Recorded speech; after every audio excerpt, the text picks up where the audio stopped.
শিক্ষক সমাজ অক্লান্ত পরিশ্রম করে যাচ্ছি।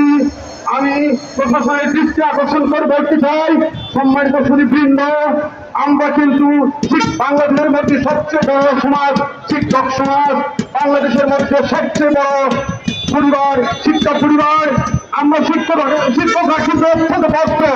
আমরা এখনো ব্যস্তভাবে আমরা আমাদের দাবি আদায়ের জন্য আমরা দাবি জানাচ্ছি। কিন্তু সরকার যদি আমাদের কথা না শুনে আমরা আমাদের সম্পর্ক আমরা বাঁকা করে ফেলবো। আমরা আঙুল বাঁকা করে আমরা নিয়ে আসবো।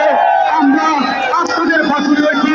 সম্মানিত সুধীবৃন্দ, আজকে আমরা এখানে আমাদের শিক্ষকরা ছাত্র সমাজ শিক্ষকরা কিন্তু আজকের এই অনুষ্ঠানে কিন্তু বক্তব্য দেওয়ার কথা ছিল না। আজকে এখানে আমাদের আলোচনা করার কথা ছিল না, সমাবেশে যোগদান করার কথা ছিল না। আমাদের দায়িত্ব ছিল প্রত্যেকটি শিক্ষা প্রতিষ্ঠান থেকে আমাদের পরবর্তী প্রজন্ম ছাত্রছাত্রীদের শিক্ষার্থীদের কিন্তু সরকার আমাদের বাধ্য করছে আমাদের এখানে নিয়ে আসার জন্য। আমরা এখানে চলে আসছি। আমরা আমাদের দাবি আদায় না হওয়া পর্যন্ত আমরা আমাদের এই আন্দোলন থেকে আমরা পিছু হব না। আমরা ঢাকা পক্ষ থেকে আহ্বান জানাচ্ছি। সম্মানিত সুধীবৃন্দ, আমি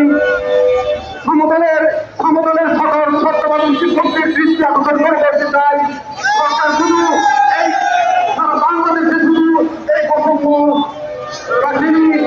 আমি একটু সরকারের দৃষ্টি আকর্ষণ করতে চাই। আমাদের তিনবার বক্তব্য জেলা ঢাকা জেলা জেলায় এখনই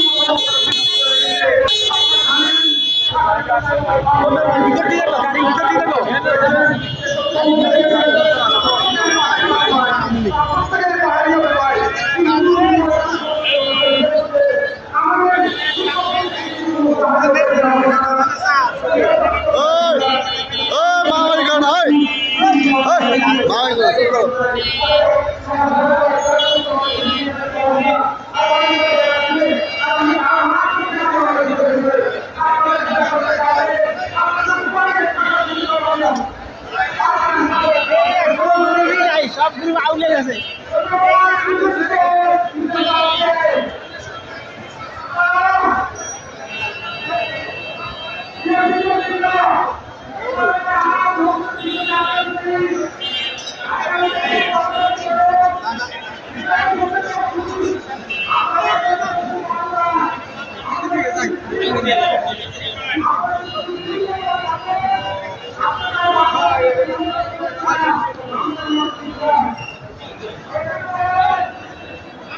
Thank you.